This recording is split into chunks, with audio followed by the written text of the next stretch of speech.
Hi, I'm Nick Anderson, and I'm out here in the beautiful Black Hills of South Dakota, just kind of walking around, thinking about my life and kind of what I want to do this up and coming year. You know, I just wanted to talk a minute about kind of following your dreams and what it takes to do that. See, I had Tourette's. Or I do have Tourette's, and I was diagnosed when I was in high school, actually. So, as you can see, that would be kind of a tough time. You know, it's already tough enough for most people going to high school, just want to fit in and be popular or have friends or whatever. It's an important time in people's life. And so I was diagnosed with Tourette's, and this thing that I had no idea what it was even about or what it was. And so, you know, I was scared. I was kind of nervous. And if you don't know what Tourette's is, it's basically movements and noises and things like that that you do. That it's basically it's neurological, and your body, your brain kind of tells your body to make these movements and noises. And so as you can see, it draws a lot of attention. And for me, it has drawn a lot of attention. I've been stopped by strangers on the road thinking I'm having a seizure or a heart attack or something. I've even had strangers call the police. I've been approached by the police several times, asking me if I'm okay, or if I'm on drugs, or if I've been drinking. One encounter with police officers, they asked me to do the field sobriety tests and to blow into the alcohol machine, whatever that, I forgot what it's called. But so as you can see, I've had a lot of kind of fun experiences with Tourette's, and so that right there was a tic. That's what they call the movements and the noises. So as you can see, it has kind of affected me in a lot of ways. I used to think that I'm not good enough for any girl, because no girl out there would want to date someone with Tourette's. And you know, I get these thoughts, and you know, people remind me that they're just thoughts. They're not real. But the thing is they are real to me. Like, your thoughts may not be real in sense of reality and what other people perceive, but your thoughts are reality to you.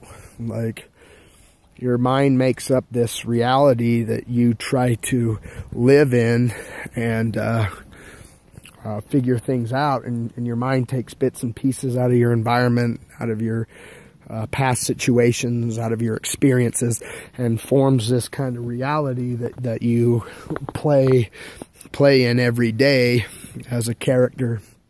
And sometimes we get it right, and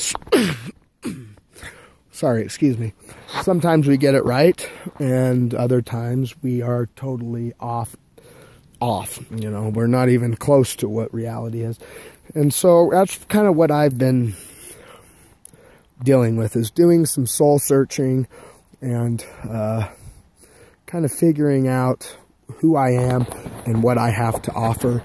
And the thing is we all have something to offer. We've all been given talents and abilities in life, and it's just a matter of finding those, sharpening those abilities and talents, and using them to better both your life and other people's life.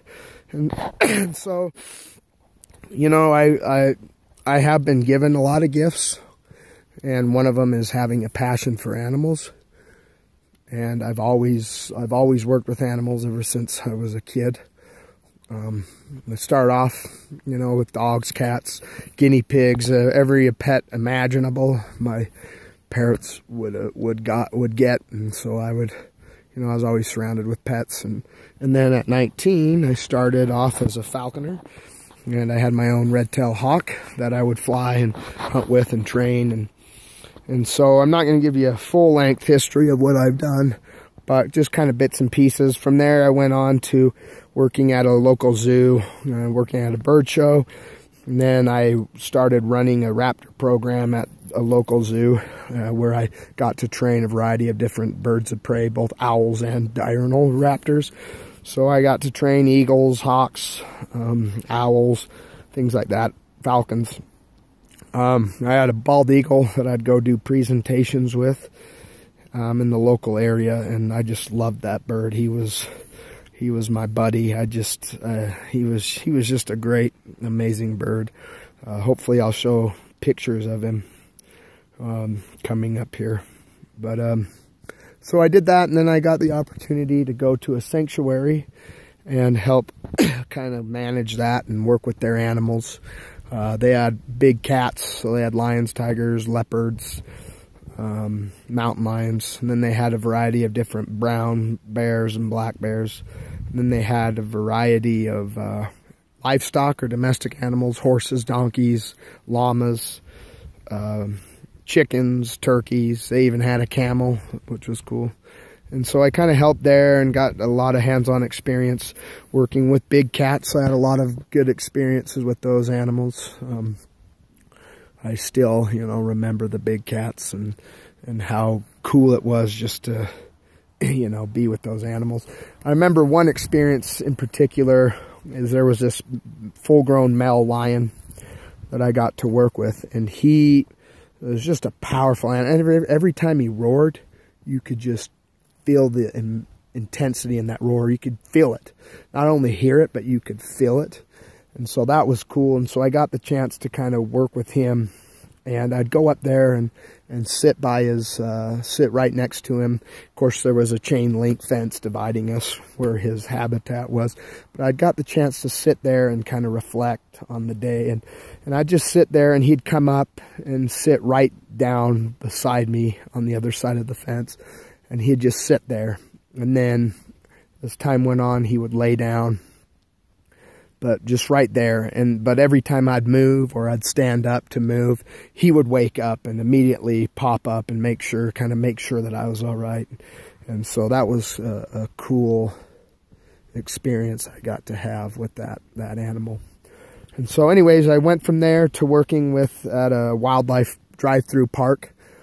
And I work with a variety of different North American mammals, including elk, bison, bears, and then, smaller animals, raccoons, skunks, things like that. And bear cubs. I got a chance to kind of work with the bear cubs, which is really fun, and to see them grow up from just a couple months to, a couple years. And so that's a lot of fun. And so the thing is, I've been blessed a lot. And I was blessed to know what my passion was from a young age and able to follow that. I was blessed with the ability to follow my passion. And, not a lot of people get that opportunity. Not a lot of people get the chance to, first of all, know what they want to do in life. But second of all, the ability to do it, to follow your dreams. It doesn't always pay. Working with animals is a very low paying job, and it doesn't always pay what you need to survive. And so that's when it comes into doing what it takes, getting a second job to help support you in working with animals, or doing things that you don't want to do to earn money so that you can work with those animals. It's doing what it takes. It's making those sacrifices. Living in Utah, I had my family and my friends and my close-knit circle there. And then coming out here to South Dakota, it's just different. It's life-changing. I come out here all alone. I only had like $500 in my bank account. And I come out here all alone and I had no guarantee I was going to get paid. In fact, my first job out here was volunteer, and I got my living and food expenses paid, and that's it. And so I had $500 saved up, and I came out here knowing that I wasn't getting a job, that I wasn't going to get a steady paycheck. But the thing is I had that love for animals. I had that desire to work with them, and that's what took me out here. Away from my friends and family and everything that was comfortable, to coming to a new place with hopes and dreams of accomplishing something and working towards my goals and dreams. And so that's what I did. And I came out here, worked hard, and I got a job working with animals, and I do pretty well. And so, but the thing is you don't always know. There's not always that given or that guarantee it's going to work out. That's why you have to figure out what's important. And yeah, following your dreams takes sacrifice, and there's a lot that I've sacrificed. I haven't seen my family and friends in Utah for over a year now, and I miss them every day. In fact, they called me from a Christmas party they were having, or a New Year's party they were having the other day, and I just miss them. I broke down and started crying because I miss my family and friends so much. But my love for animals and my desire to work with them is stronger and keeps me going.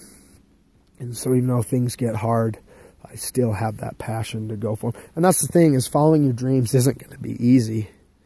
And if you look at every great person in history that did accomplish their dreams and did accomplish great things, they were met with a lot of adversity while doing it. And so, you know, they were met with a lot of adversity, but the thing is they didn't give up.